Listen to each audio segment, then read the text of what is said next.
morning and happy almost Purim. Chag Purim Sameach. The Jewish holiday of Purim is coming up in like a week or two. Everyone go get underwear, socks, pants, shirt. We have to get to Hebrew school this morning. Underwear, socks, pants, and shirt. You can do it. No, we didn't put a wing costume. No, we're gonna do costumes after Hebrew school. So for the Jewish holiday of Purim, you dress up in costumes. There's also often a thing called a Purim spiel, which is a play. And this year my kids are in our synagogue's Purim spiel, which is very exciting. And we've been practicing for months. So we have a rehearsal today, which I will try and film something of. Your clothes are not down here. You need to go upstairs and get dressed. But first we have Hebrew school, then Purim spiel practice, then I'm going to show you guys our Purim costumes, and then I'm going to talk about Mishloach Manot and Home Tashin and all of that, as well as mental health, because it's crazy. I wanted to talk about, we have had so much going on in the news lately. I feel like I've literally said that for 2 years now, but it is the truth. It's been a really, really hard week, and there's just been so much going on. So kind of managing the mental toll of things going on in the bigger scale, and then being present at home with the kids for happy occasions. So I'll get into that, but first we need to drop the kids at Hebrew school, and me and my husband are going for coffee. Sunday morning we have our date with our littlest while the kids are at Hebrew school. Okay, let's go. We also, by the way, have a, it's kind of like a consignment sale, like a used toy sale that our synagogue does, where people donate toys, then people buy the used toys to raise money for the synagogue, and then the ones that aren't bought are just donated. It's a great fundraising event. I really recommend, if you have a synagogue or a community or something like that, to try it out. We absolutely love it, and every year I help out with it, so we're actually going early as well before the coffee date to help them just do some final setup stuff. And I've told my kids they can each have $1 to shop to shop the swap, and then coffee. All right, Zachy, let me see what you found. How much is it? $3. $3. All right, Corey, what'd you find? All right. How much is I it? didn't do one house. How much is it? I don't know. So I can recommend the price. How much is this? This is what you want? Your one thing that you get to pick? What are you going to do with it? It's a $1. It said $1. Max, what'd you find? We have these. Love it. You already Okay, honey, are you excited to go on a date? So excited. So excited. Love a Hebrew school Sunday morning. Grab a coffee, special treat. It's my favorite. Andrew doesn't like that I call it a date because Zachary's with us, but I think it counts. Doesn't count. Doesn't count. But it is really nice. And then we'll maybe do some errands, Target drop-offs, etc. And then back for the Purim spiel. Hold them high in the sky. Let me see. Wow. Love it. What do you think? We are back home from our coffee date, and we also did a Target pickup order. Have you guys seen this viral dress, this like workout dress that Target has? I will pop a thing right here of me trying it on. I keep seeing it everywhere, and I had to try it. I also got some pants for the boys. I hate having to buy them winter clothes at the end of winter, or like summer clothes at the end of summer, but sometimes that's just how it is. So they each needed like 1 or 2 more pairs of pants to get us through the end of the winter. Speaking of getting it through the end, I wanted to chat with you guys about mental health and kind of how to deal with all the crazy news coming out and depressing news that's going on in the world, and how I personally, as a mom, compartmentalize, get through it. And I really want to thank today's sponsor of this video, which is BetterHelp. You guys know I've been working with them for the past few months, educating and letting you guys know that there is a service out there if you are looking for therapy that is available in a convenient and more affordable way, and that is BetterHelp. I have done their text message therapy, I have done phone therapy and video call therapy. They have every kind of different option that suits your schedule and your budget, which is amazing. Their qualified therapists are well trained, and you can select one that is the right fit for you. And if you don't like them, you can reselect another one. You can try out phone therapy, like I mentioned, video call, traditional, like whatever you want to try. You can just go on their website. You can find a therapist that's licensed for where you're located, and then you have the flexibility to choose what type of person you want to work with and how you want to work with them, be it online, on the phone, even messaging them. And if you don't like the one you're first matched up with, you can switch, which I know is always a stressful thing for me. And therapy can just be so helpful through any sort of life transition and anything that you're struggling with. And I really just want to encourage anyone who is struggling at the moment to take care of your mental health, and whether it's through a platform like BetterHelp, or through other methods, to just really not ignore mental health needs. So I know for me, it's very hard not to get caught up in the news cycle, and I share my life on Instagram, and I also share issues that are important to me on there. So I feel, and I'm sure you all feel like this way, you can't just turn off the news. You can't just not look at your phone. Like, you want to be part of responding and reacting and standing up for what you believe in, and not just, turn it all off. But at the same time, when you're constantly reading this news, it really can affect your mental health, of course. I read somewhere that people, like, human brains were designed to only take in the news of their village, right? Like, we're only meant to have to absorb what can naturally happen to a few hundred people, not the entire global world of billions of people. Because when you now have access to so much information and so many stories about people, there is gonna be so much more tragedy that you're taking in. It's really, really hard. So what I do for my mental health is I try as best I can to compartmentalize it. And so, for example, I do feel it's important to know what's going on for me, to share about it on Instagram if I feel that that is necessary. But then, instead of kind of reading all the comments and reactions, because I don't really care, you know what I mean? I say how I feel, and then I don't really check my comments and DMs on news related stories. Either it's people just kind of liking and agreeing and saying thank you, or it's people that have total opposite feelings to what I have, and I'm just not interested in that kind of discourse on certain topics. So that's how I deal with it. Is I like to know what's happening. I like to know right away. I don't like to wait and feel like everyone else knows and I'm missing out on the information. That kind of stresses me out more. I just want to know. And then I want to share about it if I feel like I need to, if that's a relevant topic, to the Jewish community, things like that. And then I don't engage further. I have a lot of keywords blocked. So if you use certain words, I won't even see the message.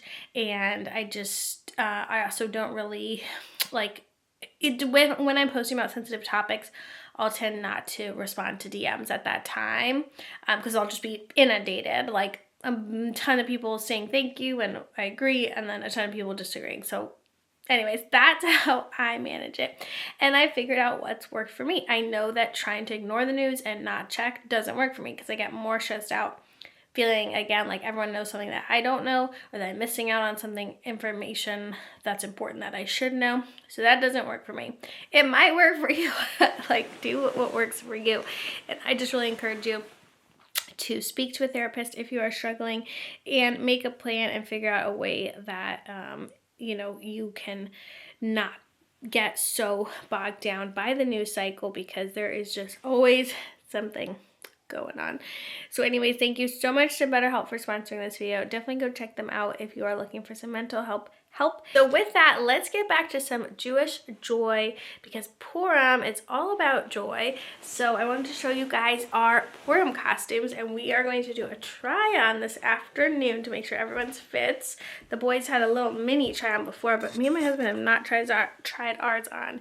And the theme for our costumes this year is Superman. Mario. That's Yoshi, by the way.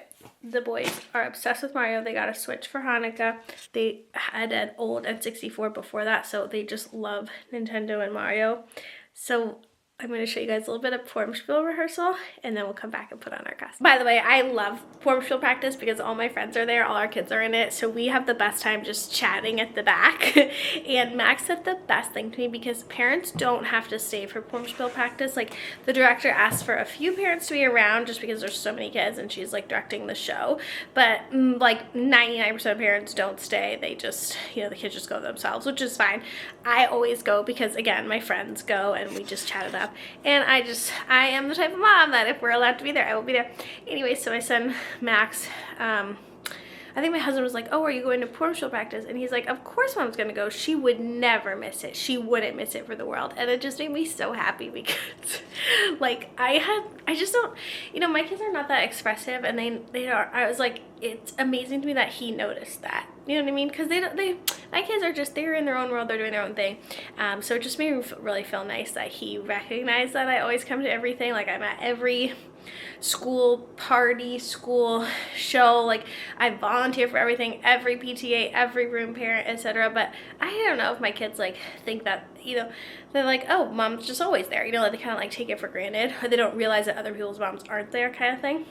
And by the way, this is no judgment on other moms. I don't, you know, I work my own schedule, I do my own thing so that I can be there, but I totally understand other moms have different realities and schedules and necessities. But what I was saying was, it just made me feel so good that he got it. He was like, yeah, Mom will not miss it. So it just made me feel good. I've got 5 minutes to pack the boys a lunch and go pick them up at Hebrew school. Make sure, yes, okay, I've got 5 minutes to do this. The kitchen, the house is just, sometimes, like, is it just me where everything will be clean and then all of a sudden it's just like, so like yesterday the boys were doing Lego on that table. The knocked over chair is killing me right now. And then we brought up the big Duplo Lego for my youngest. He actually likes the little Lego, but the big boys don't like when he kind of interferes with their little Lego sets. So they're doing Lego, So even though there's nothing for me to clean up right now because they're in the midst of their Lego, although I will pick that chair up because that's driving me crazy, there's nothing to clean up. Like, the house is in its well-loved, well-used state, which is totally fine. It makes me so happy, but still somehow it just kind of looks a little strewn about. I think this is like the blankets all over the floor and the dog bed. Like, I don't mind the toy mess, but I like other things to be, like the number 6 balloon is just floating over there. Anyways, so I'm just packing a little lunch. So when they have Purim Spiel practice, I bring their binders with their script in it. It's like the cutest thing ever. And okay, bagel, cream cheese, apple. Oh, I was also gonna say a Purim Spiel, if you don't know what it is it's traditional on Purim to reenact or tell the story, the Purim story of Esther and Mordechai, Achashverosh, how the Jews of Shushan were, you know, sentenced to be done with, and then Esther saves the day, gets the king to change Haman's orders, and everyone lives happily ever after. Just another Jewish story. Anyway, so it's traditional and Purim to retell that story, and usually kids or adults make a spiel, which is like a play of that story, but done in a fun, like over-the-top funny way. So at our synagogue, there's like 50 kids that are in the spiel. They've been rehearsing for months. It's the cutest thing ever. It's singing and dancing.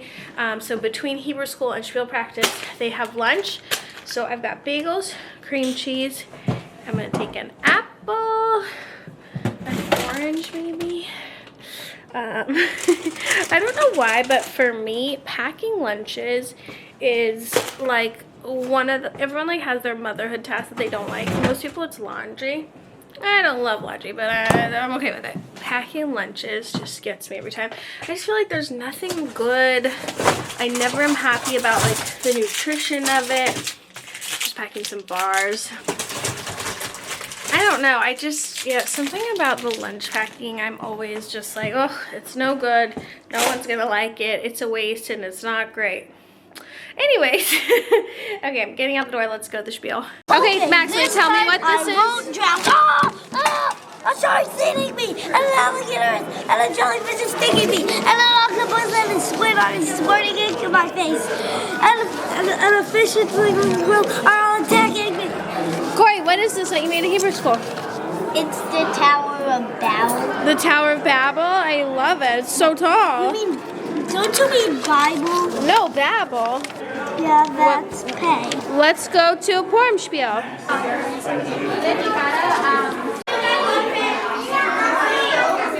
Ross and Maya, I want you to come forward. Today we're filming an episode of Trunk Diaries. How was Purim spiel today? Good! I'm the terrifying monster. We are back home from Hebrew school and surprise! I'm in my Princess Peach costume and we're just gonna take a picture with our Purim costumes. So one of the Purim traditions is to get dressed up, and part of that is this idea of hiding. So on Purim, in the story of Purim, there's a lot of characters who have to hide who they are, hide that they're Jewish, things like that. And then as the story goes on, like, it all gets revealed. So part of celebrating Purim is hiding who you are and dressing up, and kind of this idea of like not knowing who someone is, if they're good, if they're bad. So that all goes into it. So we're just trying on our costumes to make sure they all fit, and we'll wear them to our Purim carnival to hear the Megillah read on Purim and things like that. So let's make sure they fit and take a picture. Okay, here we go. Purim 2025 costume reveals. Yeah. We have, first up, Bowser. Yeah! Yeah! Ah! Next up, Link. He's from Zelda. And finally, Yoshi. Come on out, Yoshi. Zachy. Yeah, Yoshi. Your long tongue. You sing long. No, stick out your tongue when you do that. Sing long. And now we have Mario. Come on out, Mario. Mario, we can't see you. Come on out. It's a me. It's a me, Mr. Big Belly. All right, guys, let's take our picture. Ready? 1, 2, 3, say happy Purim. 1, 2, 3. Happy Purim. Okay, so Purim costumes kind of fit. Mine is tight. I'm just gonna warn you, size up. Andrew's, they have like a faux fat belly for Mario, which he did not appreciate. But other than that, the kids' costumes are fantastic. Mine, they're all actually really nice. I just wish I had sized up. Okay, so that's done. The kids are downstairs in the basement playing with Andrew. I'm about to take the dog for a walk because it's finally not freezing in DC. I'm so excited. I'm still gonna wear a jacket, but I just want to show you guys. I'm gonna have a quick lunch. This is the Whole Foods family meal. So it was $26, but it was 20% off when I bought it. And it came with like 5 pieces of salmon, potatoes, and green beans. So I've just been like snacking on that for lunch. Anyways, I want to be honest and show you guys what the house looks like right now, because I was just telling you about mess. So all the costumes we just tried on, the Target run stuff we picked up, the kitchen's a mess, laundry everywhere. So I'm gonna walk the dog, tackle that so I can get ready for the week, keep my mental health in check by having a clean space. I shared about that last time. So that's what's on the agenda for me. Thank you guys so much for watching this video. Hope you enjoyed it. Don't forget to give it a big thumbs up to let me know you did. Check out BetterHelp if you are looking for some mental health help, and I will see you guys in the next one. Bye.